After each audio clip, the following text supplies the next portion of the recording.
Quantum immortality, quantum immortality, quantum immortality, quantum immortality.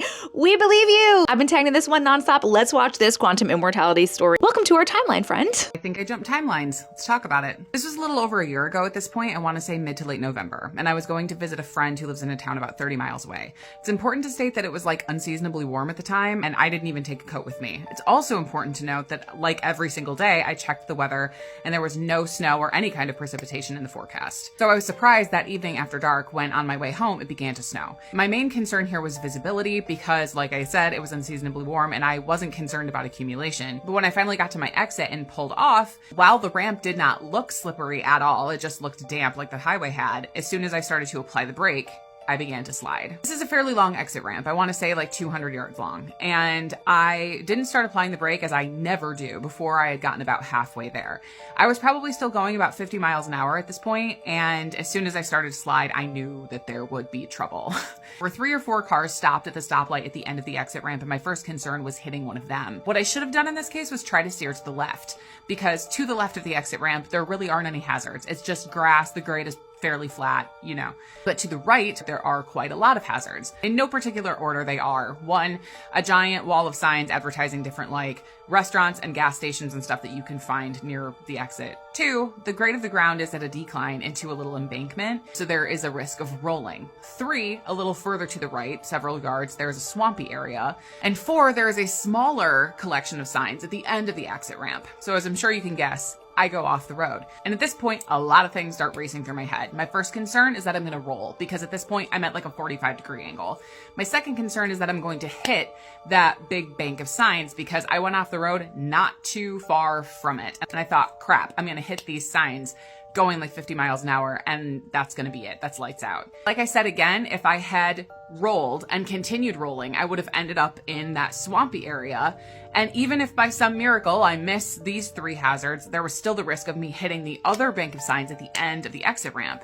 And even aside from all of these things, there's still quite a bit of distance between myself and the cross street through the intersection. And yet somehow, in what felt like a second, I was through the intersection and on the cross street as though I had just turned right at the light. I remember my ears ringing really badly and what felt like a really great sense of pressure in my head.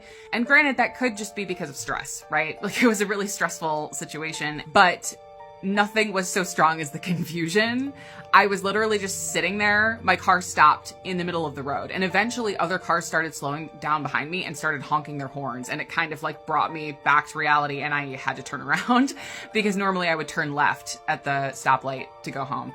And the entire way home after this point, my jaw is dropped. I cannot make sense of what just happened. When I finally get home, I shut the car off. I just sit there for a second, you know, without having to worry about driving or anything. Again, just stunned and trying to figure out how to talk to my wife about it. And then also a thought goes through my head that, oh crap, there's probably something wrong with the car. You know, the front bumper being cracked, or, you know, a punctured tire, something.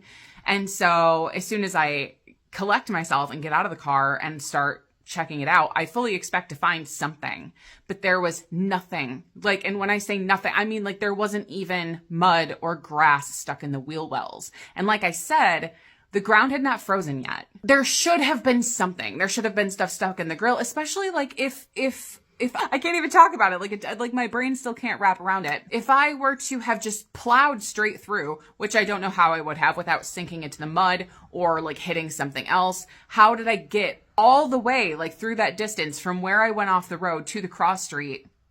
Like, there would have been something, right? Even though it rattled me so much to get back on the highway, my brain couldn't let it go. It couldn't close the loop. And so I needed the next day to get in my car and go do a quick loop on the highway so I could get off on that exit and see what the exit itself looked like. And there was nothing there. And like, when I say nothing there, I mean like there were no tire tracks, no skid marks, nothing.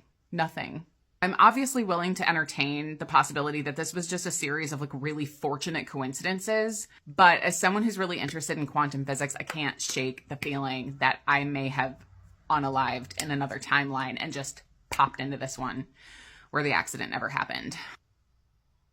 Has anything like this ever happened to you? Let me know. I'm very curious. This is something that I don't really talk about with people. Again, because I think I just sound like I've lost it. So yeah, I'd be really interested to know your stories. Let me know what you think.